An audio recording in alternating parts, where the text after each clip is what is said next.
Good evening. My name is Jerry McDermott. I am the Media and Communications Manager here at Fingal County Council, and I'll be your host for tonight's webinar, which is part of the non-statutory public consultation for the Ward River Regional Park Development Project. The Ward River Regional Park in Swords consists of 80 hectares or 220 acres of lands along both sides of a 3-kilometre stretch of the Ward River from Knocksedan Bridge to Bridge Street in Swords town centre. Now, following the recent acquisitions of lands, Fingal County Council has created a park development project to guide the future development of the Ward River Regional Park.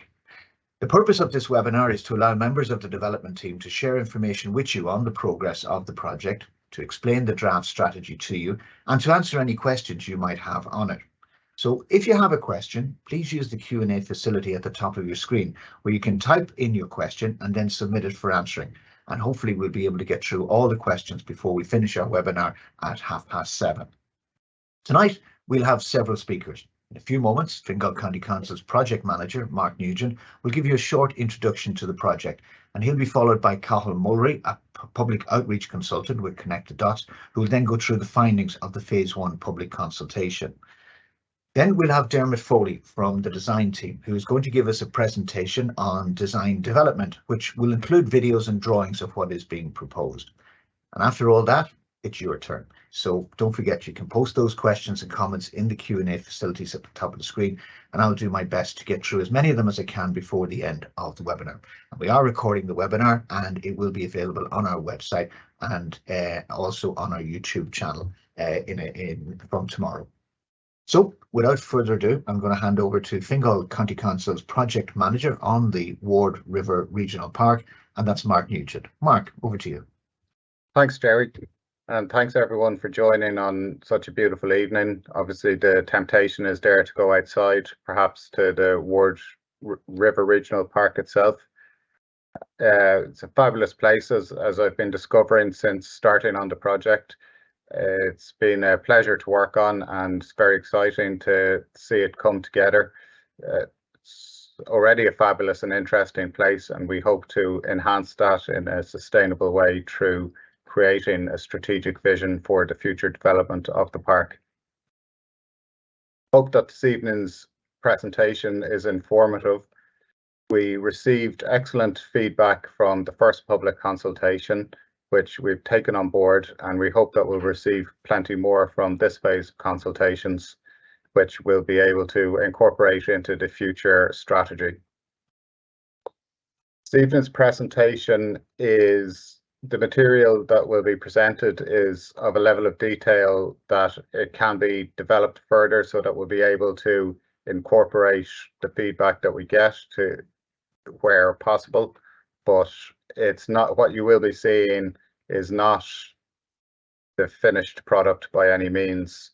So it's to a level of detail to allow for commentary without it being the final product as such.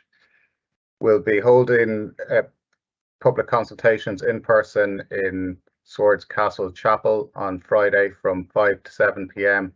and on Saturday from 1 to 4 p.m. where you can attend in person, and there's also an online survey where you can submit your comments on what you'd like to see in the project, which will be shared at the end of this webinar. And I'll hand you back to Jerry now. Thank you very much indeed, Mark, and we'll be talking to you later on when we get the questions in from our audience. Now, we had hoped to bring Cathal Mulry at this particular stage of proceedings, but unfortunately we're having a few technical difficulties and we're having trouble reaching Cathal. So what we're going to do is we're going to invite Dermot Foley, who is leading the design team, to make his presentation. So Dermot, if you want to share your slides with us and take it away. Okay, so well, anyway, thanks very much for everybody for attending this evening. And as Mark mentioned, we're in the middle of a process, if you like, between the first consultation, which occurred several months back, and then preparing for the consultation, which obviously is online, but also will be a live event on Friday and Saturday. So what I propose to do is just spend the next few minutes showing you a number of boards which will be on display. So these will be physically on display on Friday and Saturday. And also on display will be a very large working model. And we'll also have a video, which I'll show the video after I show the boards. And that video is an accumulation of a series of videos which are on the online survey as well. So essentially what we have here is the same material, which is either on the online survey or will be shown at the live event. And just I can certainly run through a couple of the issues that Cathal would have presented, because Cathal and ourselves are working closely together in the sense that he's managing the output, if you like, statistically of the consultation, and then we as designers are trying to respond to that and to bring that on board in terms of the design process with all the other things that people are trying to achieve for the park itself over the long term. So the presentation that I'm just about to start up will just briefly touch on the output from the first consultation, and then I'll just describe a couple of drawings which show the proposed, if you like, strategy for the 90-hectare park, and then I'll just break it down into a few proposed projects within that park then, which we'll develop in detail and ultimately go for planning permission for. So I'm just going to sort of pan down through the boards, and if you like, we found that there were emerging themes coming from the consultation process, and Cathal has very kindly put together some graphics which I suppose represent some of the themes that emerged, and I'm going to show you a flavour of how we're responding to some of those themes, maybe about 3 of those themes this evening. In particular, that's to do with improved routes and alternative connections and retention, biodiversity and uses and activities at the park. So shall we say theme 2, theme 3 and theme 6 generally I'll talk about. Just a little bit more by way of statistics, if you like, some of the stats that came out, and this is just an illustration or representation of some of the statistics that we have from the first public consultation. But you'll see that there was quite a high percentage of participants were interested in improving or adding to the existing sports facilities. There was a number of people who were very interested in, let's say, other types of, apart from the main sports activities, other types of activities such as running, walking and cycling routes. And that ties in with the whole idea of improved connectivity and a greenway and active travel through the park. And then obviously there were other people who felt that there were perhaps too many sports facilities, and that they would not like necessarily additional sports facilities of the nature of the existing ones. So in a way we've responded to that as well, and hopefully I'll explain that in terms of the design process as to where, if there are new sports facilities, where they'd be located. And so what we've tried to do is we've tried to balance the requirement, if you like, or the desire for new facilities, and at the same time the requirement and the desire to prioritise biodiversity and protect what we have there as a fantastic green corridor. We also have some statistics around how people got to the park and how frequently people use the park and so on. And there was also some outcome from the youth survey, which threw up some interesting statistics around the level of use, if you like, from young people and teenagers in terms of how they get to the park or use it, and the frequency of use. So we've got a number of different strands of information, I suppose, which help us to develop the design process. So just to have a look, maybe if you like, very briefly, and as I say, these are boards which they're very large boards, and they'll be printed and on display on Friday and Saturday. And just to look at one of the themes around biodiversity and ecology and habitat, in very, very quickly and very broad terms, we've done an extensive review of the existing situation, and we've tried to determine where the opportunities would arise for us to improve what we have there and add to it as well. And we interlink this with issues that we're dealing with from a design point of view around water quality in the river as well. So if in broad terms, we're proposing to protect and enhance this ecological corridor, which is going from east to west and going all the way into Swords Town Centre on the right hand side of this plan.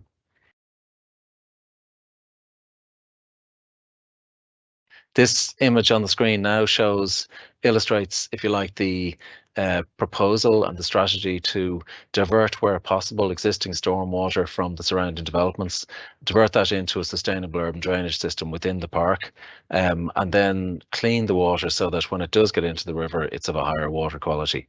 And at the moment, there are several points in the park where stormwater goes directly from the adjacent developments into the river, and it's sometimes of a very poor quality. So we believe that this will be a really fantastic strategy for the park.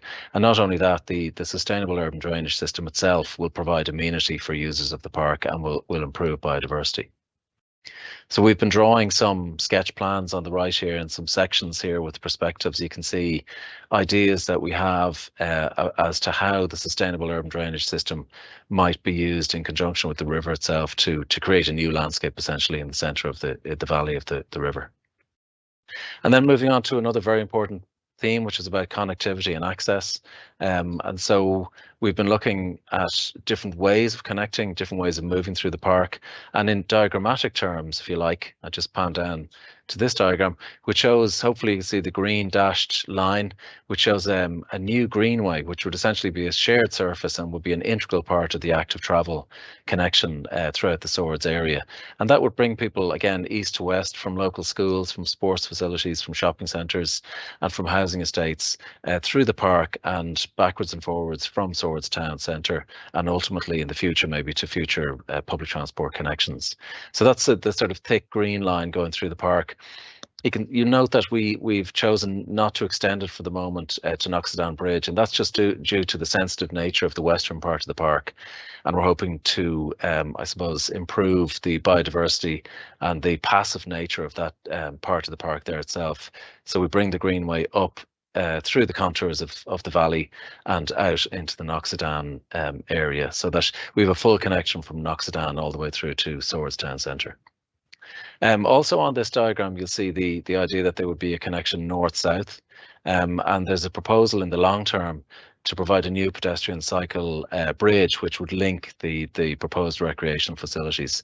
So you have a north-south link and you have an east-west link. And then we have plenty of secondary routes and tertiary routes throughout the park which could be improved to improve universal access and to make use of parts of the park maybe that aren't accessible at the moment.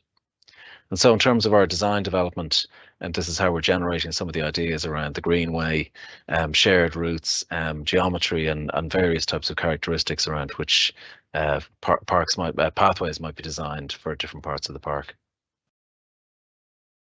And then when we get to the third theme then that I touch on this evening is the idea that there are still opportunities for new facilities in the park. And hopefully you'll see with this diagram that the sort of yellow or the tan colour areas are either existing sports facilities to the south of the valley or proposed or enhanced new sports facilities to the north, with the connection between the two, such that both areas of sports facilities could form one overall recreational hub. But at the same time, we make sure that we maximise the opportunities at the plateau above the valley for these kind of sports pitches and other facilities, and at the same time then try to minimise their impact on the ecological corridor through the river valley, and thereby maybe hopefully tick the two boxes at the start maybe that I mentioned around increased numbers of facilities or improved facilities, while at the same time retaining and enhancing the biodiversity of the site. And so again, we've been just looking at formal sports facilities around all-weather pitches or improved natural grass playing surfaces, but also the idea that there would be other opportunities for different types of sports, such as cross-country running or the park runs that have been proven to be very popular in recent years. And so then we have developed some sketch plans for the recreational hub, or the north part of the recreational hub, where you'll see that we're actually sizing football pitches and all-weather pitches, different types of ball courts, and the idea that there might be a plaza as well, which punches through from the north and then allows you to connect on the greenway through a future bridge across the river valley to the south. So as I say, we have a very large model which illustrates, at the live event on Friday and Saturday will illustrate some of these ideas about how these sports facilities might be located and how they might be connected. So again, we're using sustainable urban drainage as well. That's the proposal wherever we have to drain sports pitches. And then, so that's the recreational hub. And then we're looking at the other areas which connect, if you like, or form part of the historic landscape, the designed landscape and the built heritage of the site, which is so important. And one of our projects involves the idea that we would restore the part of the canal which is within the park. So we have an old canal from the 18th century which has axial views towards the Round Tower. And the idea in this project would be that that area there itself, the actual canal itself, would be restored and water would be brought back into the site to recreate what had been there in the past.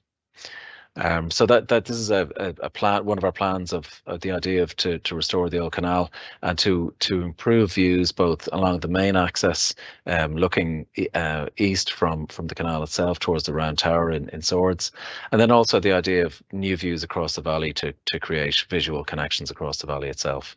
And on the right, you see a photograph of the form that still exists there at the moment, which was the original canal. And then finally, in terms of the plans, there's, as you may know, there's a walled garden in just to the south of the valley near Knocksedan, with a number of very interesting structures, buildings, and the walls themselves. So the third project, if you like, in detail, is to bring back the walled garden into use, into various forms of community use, and to improve access into the walled garden, and at the same time then connect it to the greenway, which would come from Knocksedan and enter into the valley of the park and go down to Swords. So in addition to the plans and diagrams we've been developing, we've also generated some three-dimensional bird's eye views. So I'm just going down to one bird's eye view, which shows it's an artist's impression, if you like, of the improved sports facilities at Swords Manor along Brackenstown Road. So this view looks towards the valley from the north, if you like, and you can see the football pitches in the foreground, and then the valley is protected as an ecosystem, and then the bridge would cross the valley over to the facilities which exist to the south. And then the second view shows us what the restored canal might look like. We're looking east towards Swords town centre, just sort of hovering over the canal, if you like, again, another artist's impression. And it's a substantial feature, so I think it'll have a great impact on the park in terms of how people enjoy the park and get to understand and interpret the history of the park in a new way. And then finally, the last image I have to show in this particular presentation, before I just show the video, is again another artist's impression of the walled garden. So you have the Knocksedan residential area to the top of that image, and then you see the scale of the walled garden and the various buildings within that walled garden. So we have lots of different opportunities here for different uses, whether they be within the buildings themselves restored, or whether it's the actual walled gardens themselves, whether they might be used for events or for community gardening or other kinds of horticultural activities. So these are the boards. That's a very quick summary of the boards that will be on display at the event. And now, if you don't mind, Jerry, I'll just put on the video.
Okay, well, thank you, Dermot. That was an Thank you. excellent video, and really shows what is coming down the tracks and what is being proposed. And as you said in your presentation, people can see them in greater detail at the weekend with those two live presentations.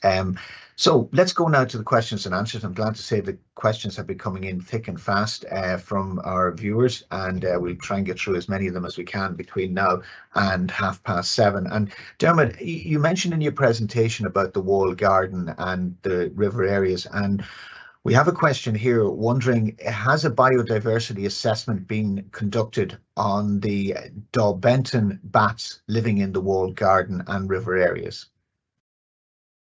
Yeah, I can say that we have a consultant ecologist, Faith Wilson, who is actually currently taking on all of the surveys that will be required. So we don't have the results of those surveys at the moment, but she is actually actively on site doing that at the moment. And sorry, go ahead. Sorry, no, I'm sorry to interrupt you. I was there was just another question there. How will the kingfisher pairs be protected with all the building works as well? Yeah, again, I mean, there'll be a lot of, if you like, management plans, including a woodland management plan and any other management plans that have to be taken on board, I suppose, if you like, as part of the proposals. So we're proposing to go for planning at this stage, and all of those constraints and those impacts will be described as part of the planning process. So Faith is working very closely with Hans Visser, the Biodiversity Office in Fingal County Council at the moment, to achieve that. And there are, I'm obviously not the ecology expert, but there are techniques around protecting certain parts of the river by diverting the river, and then using techniques to protect the flora and fauna in that river for temporary periods during construction work. So we're aware of those constraints, and they are currently being looked at by our consultants. Okay, thank you, Dermot. Well, we haven't been able to connect with Cathal Mulroy of Connect the Dots, but we do have Kevin Halpenny, who is the Senior Park Superintendent with Fingal County Council. Kevin, you're very welcome, and thank you for joining us at such short notice. Can I ask you a question, Kevin, just to kick it off? The invasive species of cherry laurel and Japanese knotweed, how are they going to be tackled if they're in the park? Well, on the Japanese knotweed side, Jerry, we already have a program for controlling that in the valley, and actually county-wide, the council as a rolling contract for the control of Japanese knotweed. The cherry laurel, which is doing a lot of damage to the woodland in the valley, will be controlled as part of a woodland management plan that will be part of the park development project, and we will be intending to clear very significant areas of that, because it is preventing regeneration of the woodland in the valley, which is a really important objective of the park development project.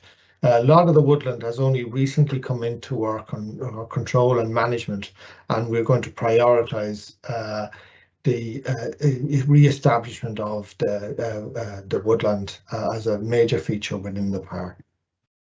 There's certainly a lot of concern among people who are viewing this webinar about different things to do with the park. And Mark, if I could just turn to you, Knocksedan, the Hill of the Fairies, and one viewer wanting to know, how will the local folklore be protected during the building works? I think the local folklore, Jerry, is mainly oral tradition, so it would be the onus. It would be on continuing it in that manner. But I know there are ideas afoot to try and document some of that. Won't form part of this project, but the actual physical hill that I think is being referred to is what we refer to as the Mott and Bailey, which is the northwestern corner of the park. That's a protected monument, and the heritage officer is heavily engaged in that. We have a consultant archaeologist as well, so I can assure whoever is asking that question, if they're concerned for the actual physical feature, that will absolutely be protected. Okay, that's good to know. Just one question coming in there. Somebody said that they joined late to the webinar and wondering, will there be a recording of the event? There will be a recording of the event, and it will be available from tomorrow on the fingal.ie website and also on our YouTube channel, and it will also be on the fingal.ie/Ward River Regional Park page as well. Dermot, on the video and in your presentations, you talked about the bridge that's going to span the Ward River, and I think a lot of people are kind of excited about that, and it certainly looked impressive in the video. Do you have any sketches of the proposed future bridge, or has it reached that stage yet? No, we don't. We don't have any sketches of that bridge at the moment. Like, it's a significant length of a bridge, so it will be subject to a future planning application. But what we would like to do is make sure that we understand it in terms of its visual impact and so on as part of the overall strategy and vision for the park. So we have some ideas around, where it would launch off and how long it might be and so on. But we won't be going in this particular planning application. We won't be going for a detailed planning application on the bridge design. It'll have to be subject to another design process. It looks from certainly the location, from what I saw in the video, that it could become an iconic landmark within the park. Well, I mean, it's certainly very central, yeah. And I mean, the specific nature of the bridge design and the river itself and the context within which it's being will be installed, if you like, not least the biodiversity of the river, but also the built heritage of the overall site itself, I suppose, will be influencing factors on the design choice. But as I say, it's too early for us to comment on any specifics on the bridge, Okay. Mark, one for you. How will mature trees be preserved? Yeah, in the first instance, Jerry, there's an ongoing arboricultural survey. So the first step is identifying the trees. Then it's plotting them on paper, their position and location. And then there's normally, when you're protecting trees, you identify the root protection area, which is the underground part of the tree, and you exclude any works from that area. So that's in a nutshell how they'll be preserved. Just a comment on mature trees generally in the park. There was a timber mill historically, which was operational in the 1940s. So you would expect maybe on former lands associated with a big house that there'd be a lot of trees kind of around the 200-year-old mark. They're not entirely evident in the valley, but when you're out in the valley, I'd encourage people to look towards the base of the trees, because often trees have been cut, but they've regenerated. So if you look at the base, you can see that some of the trees are much, much older than they'd appear if you just look at them at eye level. And it can be quite wonderful when you discover a tree like that. Yes, absolutely. And obviously we're looking to the future of the park and that sort of thing, but there are one or two of our viewers who are concerned about the present. And Kevin, question that you might be able to answer, just about bags of dog feces which are hanging from trees, and the viewer wondering, can this be penalised? Yeah, it's a good point. And just to be very clear, particularly with the park developing now as a regional park, the bylaws and the enforcement of same will be a major aspect of the management of the park. And the bylaws, do provide for penalising people who throw any sort of litter in the park, including bags of dog feces as described. And unfortunately, some people have this idea that if they collect up dog waste in a plastic bag, that it's job done, but that's not the case. If they're left in the park in any way, shape or form and not put into the proper receptacles, or preferably taken away out of the park, that constitutes litter and can be penalised, and can be fines issued in line with the requirements of the bylaws. And thanks, Kevin. And just another one for you. What's the time frame for the recreational hub in Swords Manor? I think that's the one to the north of the river. And will it be done in stages to allow Swords Manor Football Club to continue to play during the build? Yeah, very good practical questions there. And some of the attendees at the meeting will be aware we just recently completed the recreation hub on the southern side and a major all-weather facility there. It's up and in use at the moment, and it would be a priority for us. It'd be one of the priority projects within the overall master plan or park development project to develop additional recreation facilities on the northern side. It would give strong priority to that. So it would be pending planning approval. We would go then to procurement for the development of the facilities approved. It'd be one of the key elements. So watch this space. I suppose if we get planning approval, we would be intending to move on that project at an early stage. Okay. Dermot, if I can come back to you, how will the access to the Greenway from Knocksedan be managed, and will access to the park be cut off from Knocksedan Estate? No, access to the park from Knocksedan Estate won't be cut off. The Greenway will run from Knocksedan all the way through to Swords to Church Road, essentially, and access will be open. Now, the idea around the boundary to the park is that the boundary, because it will be a regional park, the boundary will be a definitive boundary to the park, which will be lockable if Fingal County Council need to lock it for any particular purpose. But our current thinking is that if someone wanted to enter the park 24 hours a day, they could enter the park on the Greenway. But the Greenway, currently we're thinking the Greenway will not be lit, and that's for ecological purposes. So it's highly likely that people will use the Greenway during daytime hours, even if they could actually access it later. Yes, and I suppose, Dermot, too, you talked during your presentation about it being part of a bigger network and that. So it's obviously going to be a key piece in the I suppose the active travel jigsaw that's being built around Swords at the moment.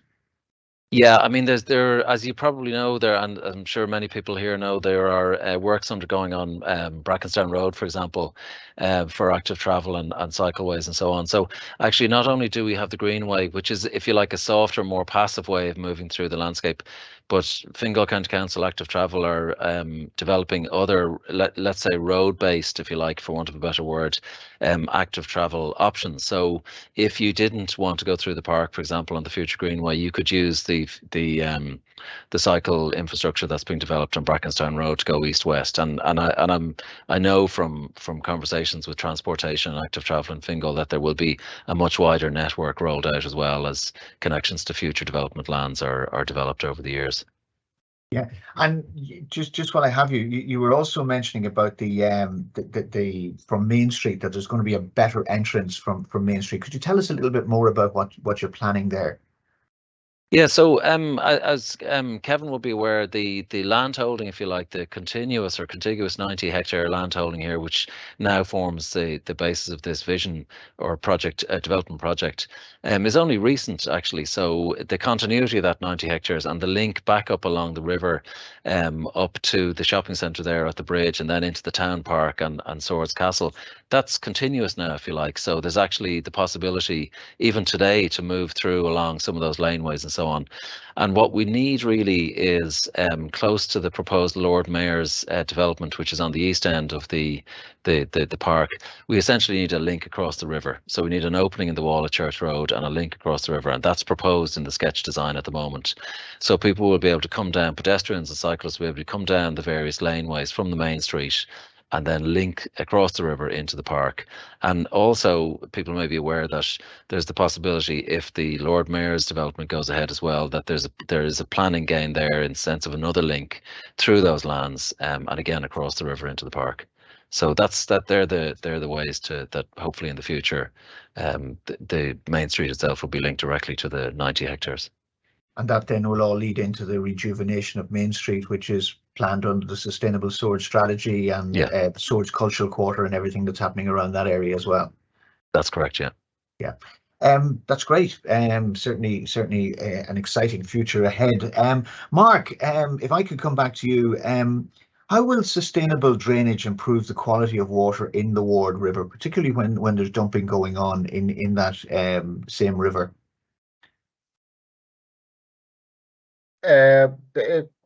Effectively at the moment, the stormwater network, which is the grates that you see in the road the water that goes into them discharges directly into the river at the moment. So if we divert them into what we call suds, which is a series of different features to clean up that water before it enters the river, then we're removing pollutants in that way. So that could be oil on the road. It could be that bits of rubbish get washed in.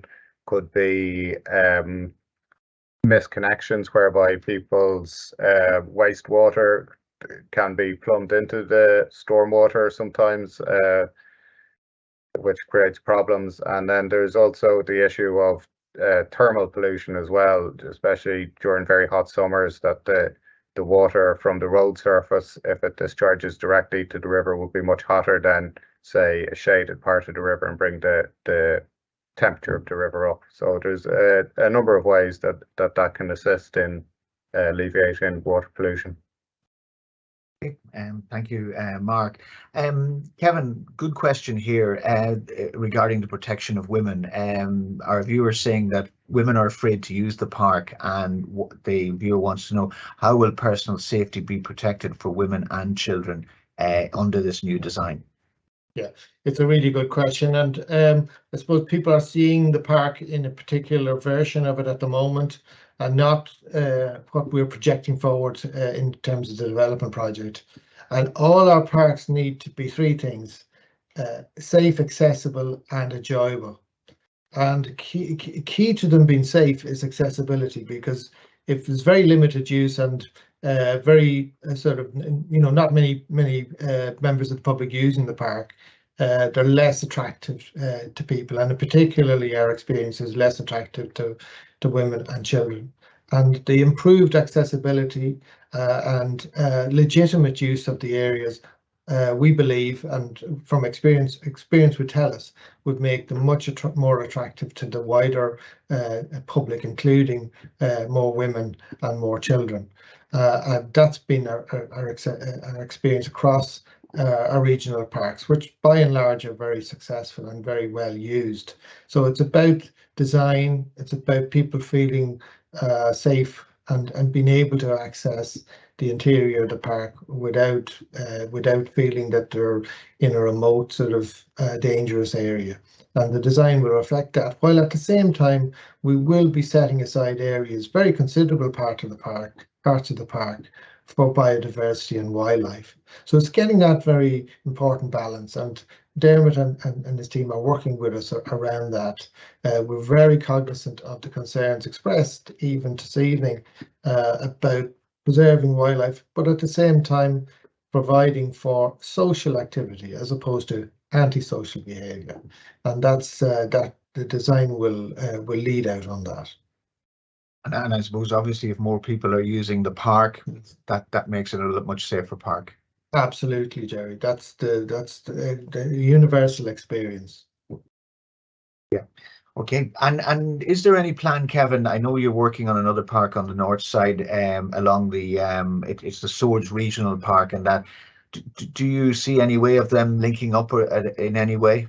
Yes, absolutely. Our green infrastructure plan for Swords is very much predicated on the two valleys being linked up by, as I say, green infrastructure, walking and cycling, active travel linkages. And this plan actually predicts that and provides for that, for part of that link actually. But you see in our recently approved development plan, that's very well defined in terms of the green necklace for Swords, and it aligns well with sustainable Swords and our other objectives for the town. I set out very clearly in the recently adopted county development plan. Okay, Mark, if I could come back to you, when will the finalised project be available? I honestly can't say definitively, Jerry. What I can say is the earliest possible time. We have to go through due process on the planning, so I can't prejudice that. That could take longer or shorter. So I can say no sooner than January. That's the earliest possible time, but could be longer depending on the planning process. Yeah, that's January 2024. That's for an approved project. Yeah, that's for the approved project. Yeah.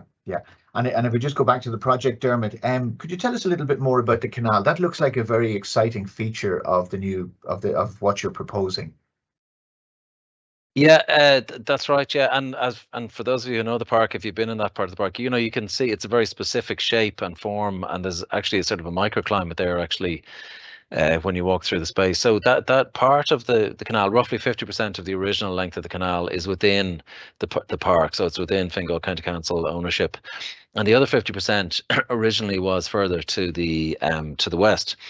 But the idea anyway at this point is to at least restore the part that's in Fingal County Council ownership, bring the water back in as a very large body of water. And that's not only is that a historic, it's an achievement, if you like, in terms of historic restoration, but it will bring further biodiversity to the park as well. Just by literally bringing water back into the park, it'll improve the biodiversity.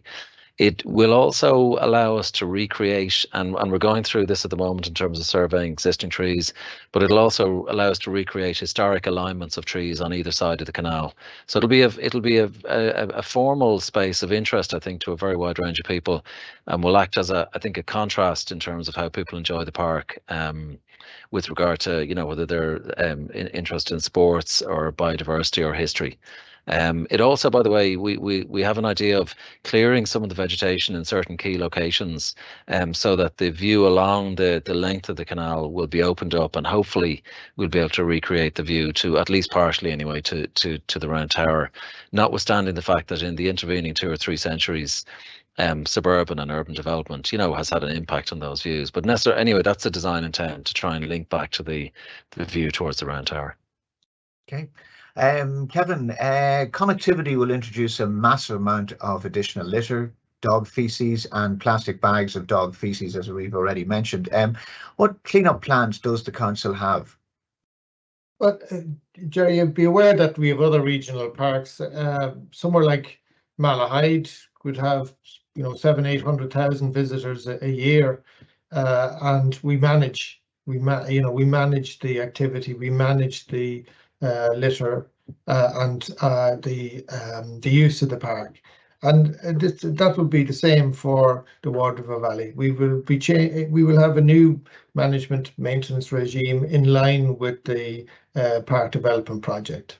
Very large tracts of the park, as we see it developing now, have only recently come under our management, and we're excited to see them now built into the new regional park as it develops, and that will require a particular management approach, you know, to deal with the additional activity and the new levels of usage. And will the council be responsible for the upkeep and maintenance of the park when this project is completed? Exactly, in line with our other regional parks around the county. It will have the same status and the same approach to its management. Yeah, Mark, if people want to make submissions, or they want to, you know, put forward their input and that, like, I know we've had questions from people who are attending here, but if they want to have a say in what's happening, how do they go about it? Yeah, we'd be delighted if people would, Jerry. The more contributions that we get, the stronger our project will be. There's an online survey which can be filled out. There's a public consultation happening in Swords Castle Chapel on this Friday, from 5 p.m. to 7 p.m. It's also happening on this Saturday in Swords Castle Chapel as well. That's from 1 p.m. to 4 p.m. So it can be done in person. That's the online survey for people who can't make the in-person consultation. That will be live for another 10 days from today. So to urge everyone to make sure they have their say. There will be, following the lodge of the application, then there's actually, as part of the formal planning process, there's the opportunity to make a formal submission as well as that. But we would like to get consultation as much as possible at the earliest opportunity, so that it can inform our project. Okay.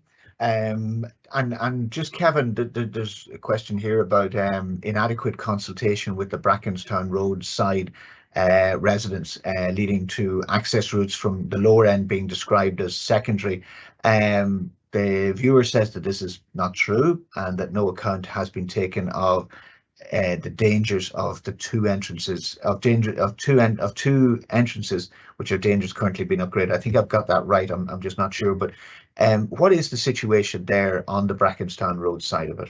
But just I think Dermot give some good details on that in terms of the Brackenstown Road side. We're very conscious of the need to consult with both sides of the valley. We did a previous consultation event on the southern side, and as Mark alluded to, this Friday and Saturday we're having a consultation event in Swords Castle. We did look for options in terms of a venue on the northern side. It didn't prove very easy to have that, but in consultation with the local elected members, we settled on having the event in Swords Castle.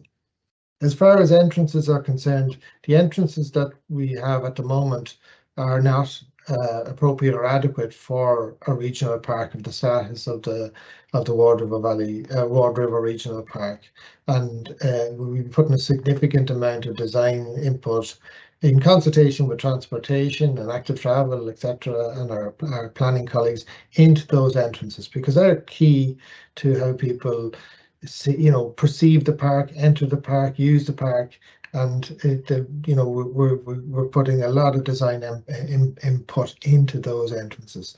So just to bear with us in the preparation of the park development project, but we will be giving a lot of focus to improving the safety and effectiveness and accessibility of the entrances. Okay, that's great. We're getting close to the end of our webinar. Dermot Foley, if I could just, you obviously work on a lot of these projects, and that, where does this rank in sort of the work that you've done? Like, is this an exciting project to be involved in?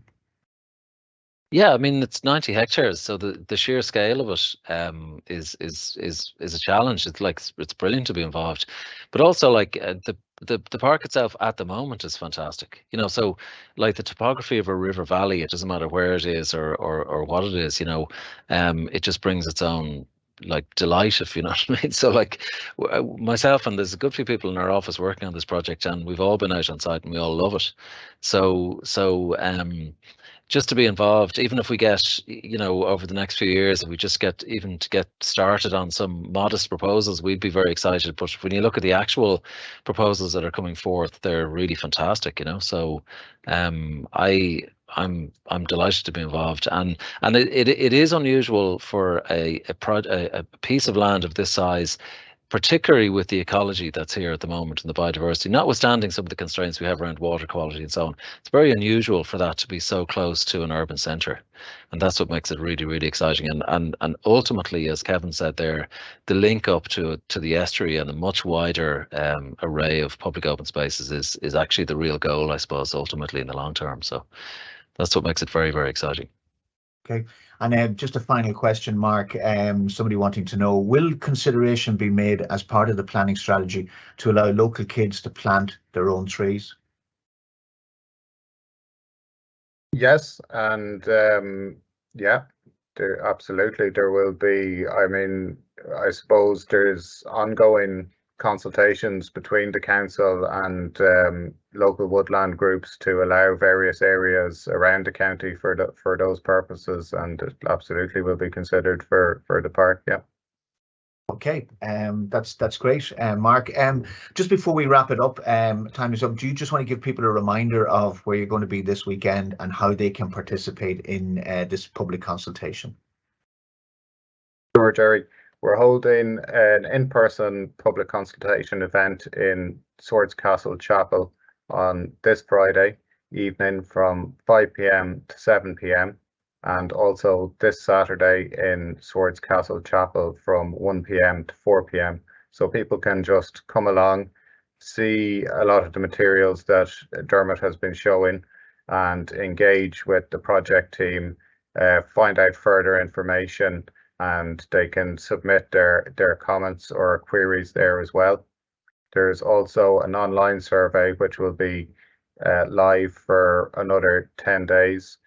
A good way to access that survey is by going to the council website, where it will be put up. It's going up there live tomorrow.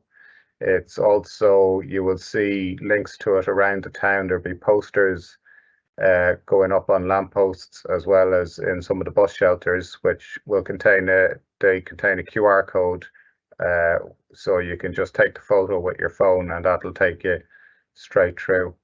So hopefully anyone who wants to make a contribution will do so, and the more contributions we get, the better the outcome for us. Yes, absolutely. Well, it's an exciting project, and we wish you all the best with it. And thank you to everybody who did submit questions or comments this evening. And if your question hasn't been answered, don't worry, it will be forwarded on to the Ward River Regional Park team, and you have the opportunity to meet them in person this weekend. If you want to watch tonight's webinar again, a recording will be available later this week at fingal.ie /Ward River Regional Park, and it will also be available on our YouTube channel. My thanks to Mark Nugent, Dermot Foley and Kevin Halpenny for joining us this evening. I hope that you, like me, found what they had to say very informative. Also, thank you to our digital content officer, Mark Broderick, who was looking after the production side of things behind the scenes and made sure that everything went smoothly. So until we meet again, goodbye and stay safe.